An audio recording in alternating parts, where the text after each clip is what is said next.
This is Kelly. And this is Amy. And you're listening to Diary of a Death Investigator. We're on episode 49. Ooh. Getting close to 50. I know. We got to come up with something extra, especial for 50. I feel like, I know that we've talked about some episodes that we could do. Yeah, we'll come up with something good. We better, if we keep saying this. I just think 52 would make like a year, right? But I just feel like really our year is coming up at the end of July. So we're getting really close to having started this a year ago, which is quite an accomplishment. So thanks everybody who's continued to listen throughout this time. And again, this has been a journey for us and a process. And every week it's something else. I can't tell you how many times that we have just sat here and attempted to throw our computers because our computers wouldn't turn on or the microphone didn't work or... You can probably hear my computer on its last leg, try not to burn up. So yeah, or the Wi-Fi quit working. So Joel makes us sound really great, which means that Joel's been with us for almost a year too, which is it's really funny to. That's pretty good. It's really interesting to put your. I don't want to say art because I don't think this is art, but to put expose yourself to somebody that you don't even know. So Joel gets to hear all our mistakes and things that we say that maybe we're like, maybe we shouldn't have said that. Or, hey, Joel, can you take the dog barking out when you can and the cat crying? Because I have a cat and dog in this room today. And Amy's already frustrated with her dogs tonight. So I think poor Joel's these chicks are crazy. And I do warn him sometimes. I'm like, hey, this might be a little bit more sensitive. And, I'm sure he hears all kinds of things. But anyway, it's been a journey so far. So 50 will make it extra special. Well, Amy will make it extra special. I'll just be here. I'm not going to make promises. I will do my best. So this episode we're calling a series of unfortunate events. It's leading up to my case, but all of these cases took place in this state. And this is something that I think is really important, especially given that it affects a lot of people. It's kind of, the opioid crisis. It has affected a lot of people, not just in that it has affected people getting the prescription drugs that they need, but also that it has affected the lives of so many people who have taken their lives through opioid usage, abusing these drugs. So it's affected a lot of lives in general. I know that Johnson & Johnson was going through this huge lawsuit during the time when I was at our office, and this was because of opioid usage, right? And a lot of this was because of women that were pregnant while using prescription opioids or basically abusing them. And the babies that basically came out of their mothers addicted to opioids. And so I know that our chief actually had to go to court and testify on these cases. And Johnson & Johnson ended up, I think it was a couple millions or billions of dollars, but then it got reversed, and I don't know what is that amount of money to them. It's just a couple dollars in the bucket to them. But for us here, so many cases were overdoses. Was it 40 or 60? Because I remember asking our chief one day how many cases that came through our office that he thought were overdoses. And he might have just thrown out a number. I think he said 60% of our cases were overdoses. And sometimes it was super frustrating because it's oh, another overdose. And you have to do those cases because they're really important. You have to do a thorough scene investigation on those. And Like, we even have like systems, or doctors have systems where they can keep track of what kind of prescriptions like you're getting, to keep track of. And like, I'm sure you've been to the doctor before where like you've really needed something and they're like, here's 10 pills of this medication in 0.5 milligrams, which is like nothing, right? And then you're just kind of like, well, how can some of these people get like their 3-month supply of this opioid, which is like 90 pills, right, in one sitting? So it just kind of blows my mind of kind of like the medical system and how it works. And that's just prescription drugs. That's not even like designer drugs. What's the difference between both of them? So prescription drugs are going to be things that would be like fentanyl, right? And some of those things have actually been crossed over and put into like your designer drugs that are going to be like party drugs that you have. A lot of times you see people now putting stuff into marijuana, and that's where you are seeing them starting to overdose. And so it's like a lot of kids where they think that they're buying like weed in a joint, and you just hear like crazy stories in the news that this kid just started going crazy and they don't know why. So they don't really know what they're getting, or like they call it like dab or like wax that they put in like vapes, and they're starting to put different things in them. So like even like LSD, it's like, when did that make a comeback? Of like, we didn't even have an allele for that to test things. So I'll kind of give you some background of what kind of happened to lead up into my case.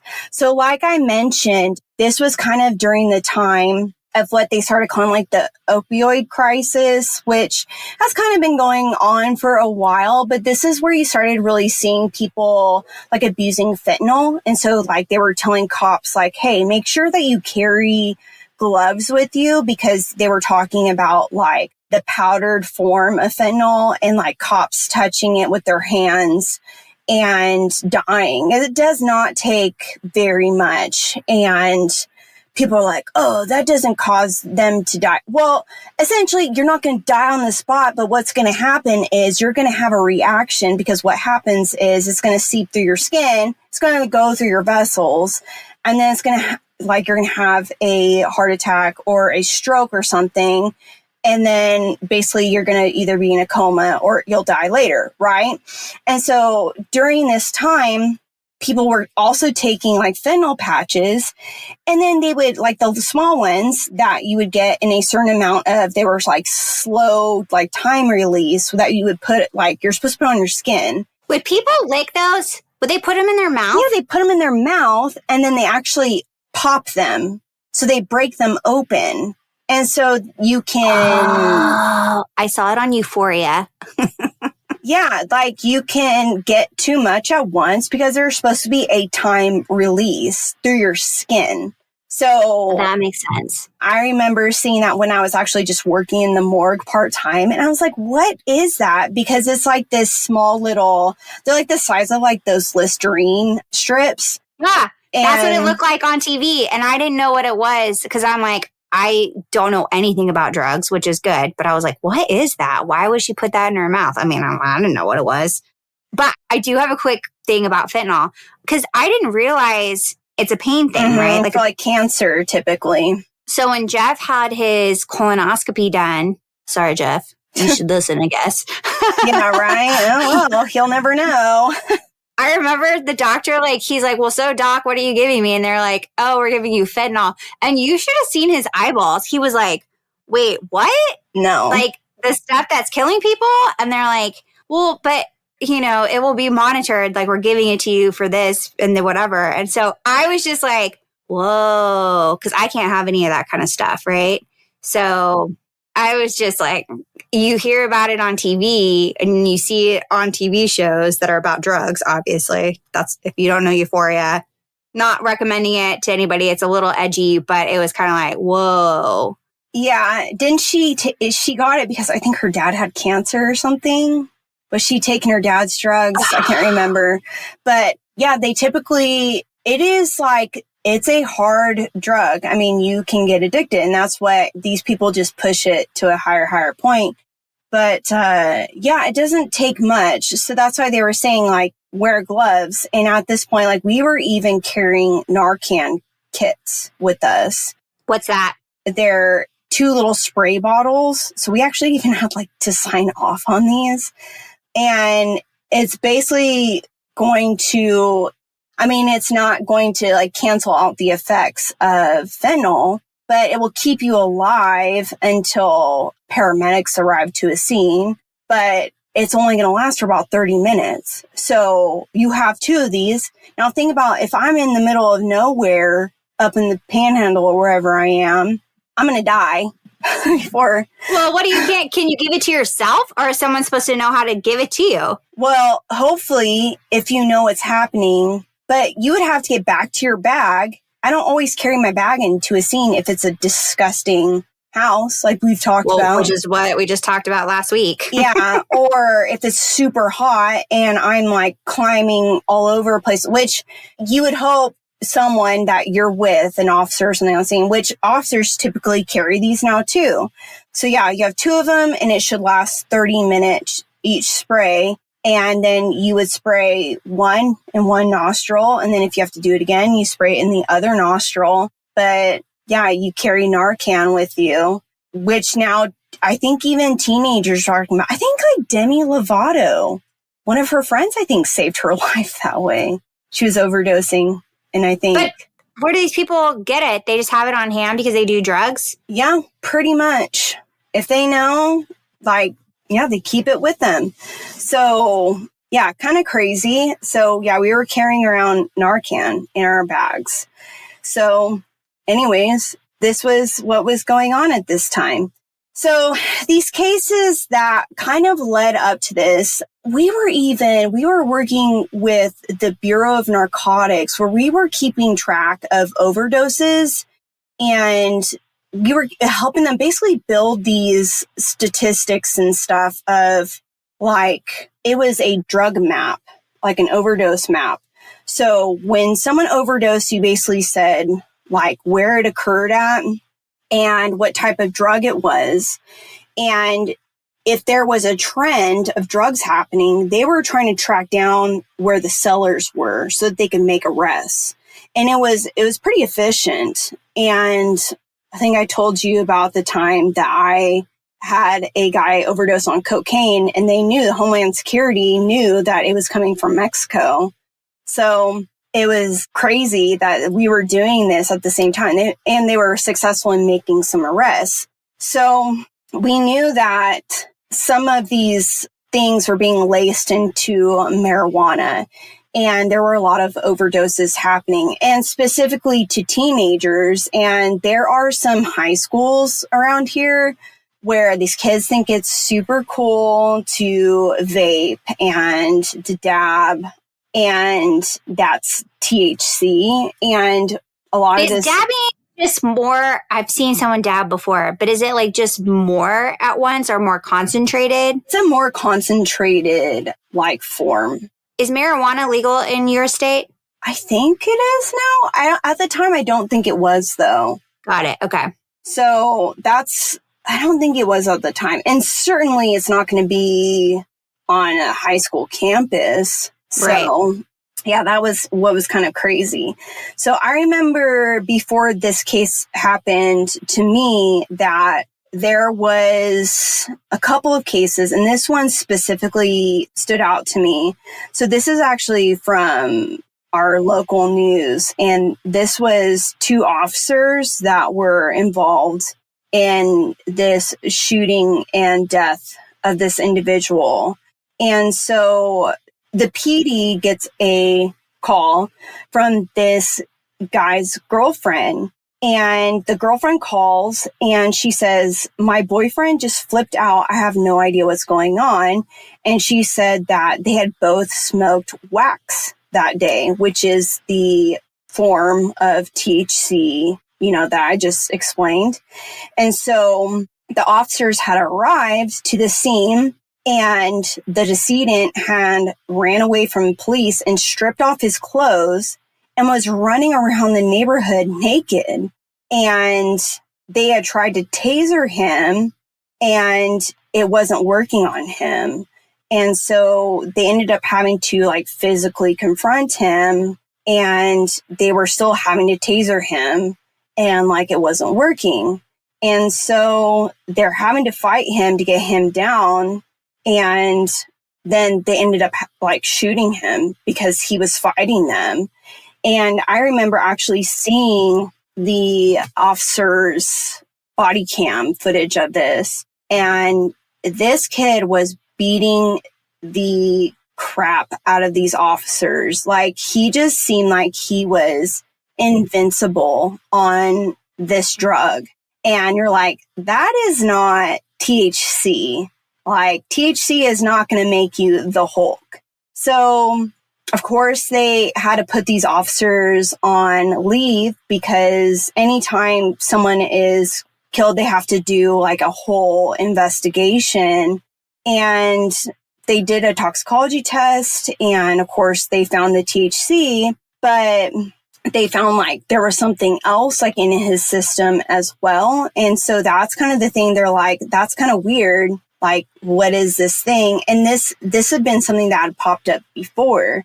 So, of course, you know, this is something that the family was like super like upset about, because they're just like, how can these officers get away with this? And they're just like, he was attacking the police. Like, what were they supposed to do? And they were just trying to get him to calm down because they're afraid that the daughter was afraid. So anyways, this is like the case that's kind of like leading up to this. So I get a call this day that they had found this individual deceased at this home that is not her home. And she had been, quote unquote, partying with these individuals. Well, of course, after they called the cops, they ditched this home and they were long gone. I don't even think this was their house. They were using this house to use drugs. So, was it a nice house? Like somebody lived there, or were they squatting maybe? Or was it like some in between moving? Someone lived there, but it was kind of like when they needed to stay there, they could. It was like an upstairs attic apartment. Like, it was... Yeah, shady. Yeah, they were shady people that needed a place to do shady things, but they were not technically living there.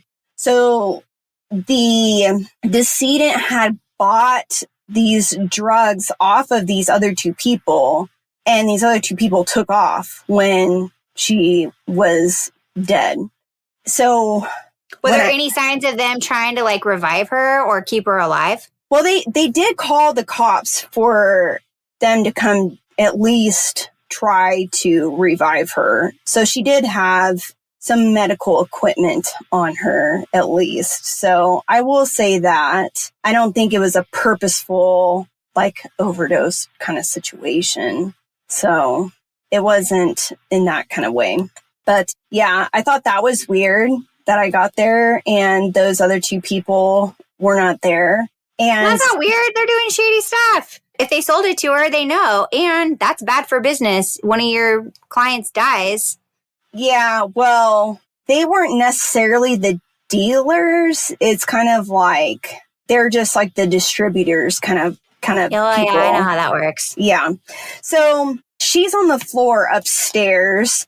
And I tried to ask if they knew what she had been taking, and they just said they thought that it was just weed. And I'm like, well, it's not just weed if she's overdosed. And they couldn't find what it was, like, that she had been taking. And I'm like, well, you didn't look hard enough. So, of course, she had Brahms. I don't know, you don't have Brahms out there. It's like a burger place, but also like a grocery store. It's like a local, they get their beef and stuff from like local people around here, and like the best ice cream, crinkle cut fries. Anyways, delicious. So, so she had like a burger and stuff. She didn't even like touch it. And I think they had actually like gone to get her food and stuff. And that's when they actually found her like deceased on the floor. So when they saw her, I think that's when they freaked out and like actually tried to call like ambulance paramedics. And she was already gone when they got there. They basically like put lead lines on her to see if they could find any cardiac rhythm. And they're like, no, she's gone. So she was, oh my gosh, you could tell, longtime drug user. She just looked older than what she was because of the drug usage. I mean, like she was just so gaunt, so thin. I mean, her face just looked sagging, wrinkled, and gaunt.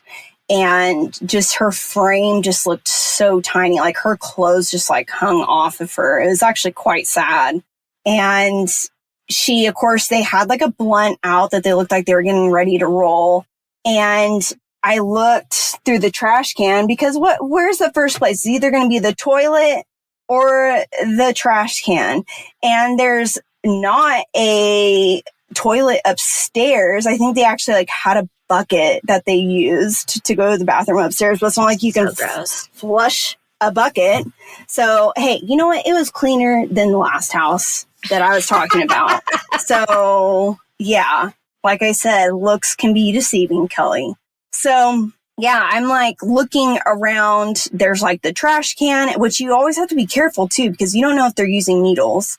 So, like, that's kind of the scariest part. Like, I just dumped the trash can upside down because it's better to sift through it that way instead of like sticking your hand in. So everyone learns the hard way. So especially like when you're like checking their pockets and stuff, I always use the back of my hand and I just like pat like this instead of like putting my hand face down because it like I resist the urge to like immediately like try to grab. Palm down, not face down. Yeah, palm down. Because when I'm palm down, like you try to like grab, like that's like your instinct is like to grab instead of like when it's the other way, you like will swipe or like pat. So those were just things that I learned when I was like working in the morgue. Like all those guys like taught me to do those things. So they're like, yeah, they'll put needles in their socks or like in weird places in their body. Sometimes, you know, the belly fold, you never know. Oh my gosh. So I asked Amy, by the way, about the sandwich and I asked her if she had that story and she said no. So sorry, guys. Yeah, sorry. I'll never know either. So there's some cases I'll never know. I'm sorry.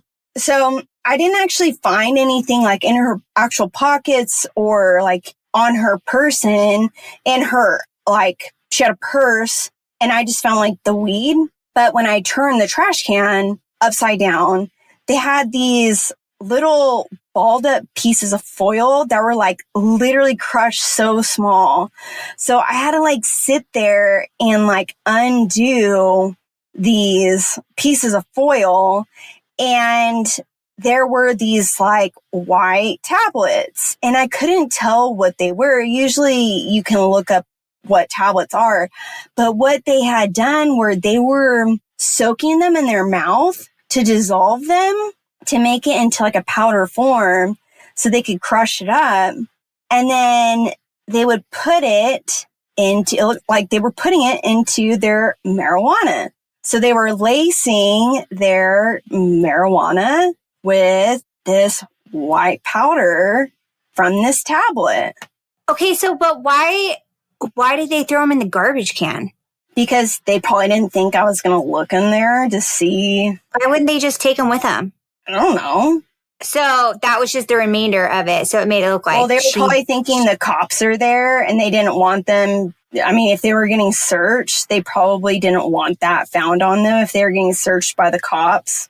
So that's probably why, I would assume, because that was a small town. So I ended up taking that stuff and putting it like into evidence so that I can get tested, of course, with everything else that was in there.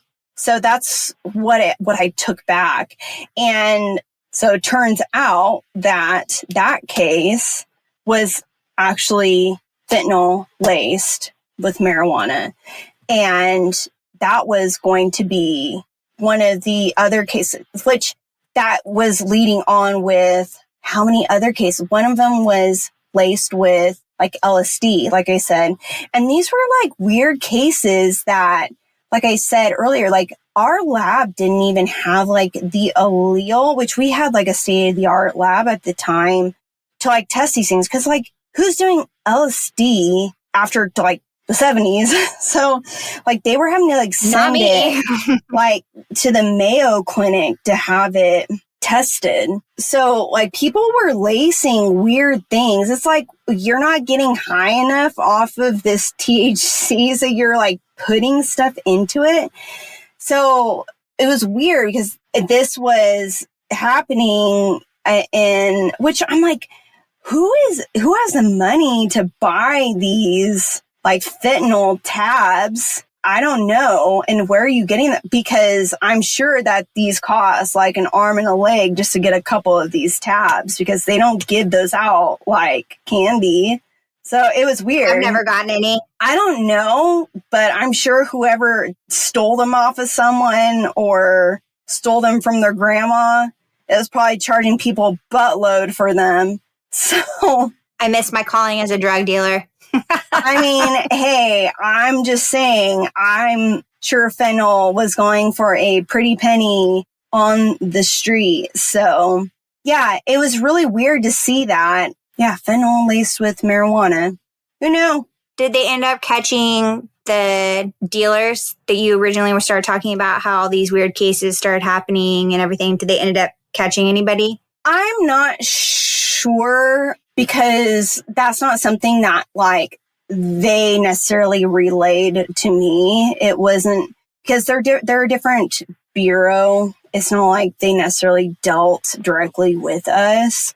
Sometimes they would tell like my current supervisor, and he would be like, yeah, like they've told us that they've caught some people. So it wasn't like something that they updated. I just kind of feel like you guys have an investment in it too at that point, right? Because you're dealing with it on a more personal level, because it's literally the people who have passed. And then you're dealing with their families in most cases. So I just kind of feel like, for me, and I think that's why sometimes people who listen to our podcast who don't like it get frustrated, because they're like, you don't have the whole story. And it's like, no, you only have the decedent side of the story. Like, really, that's the part that you're seeing. You're seeing it from, you're having to look at it from their point of view, like what happened.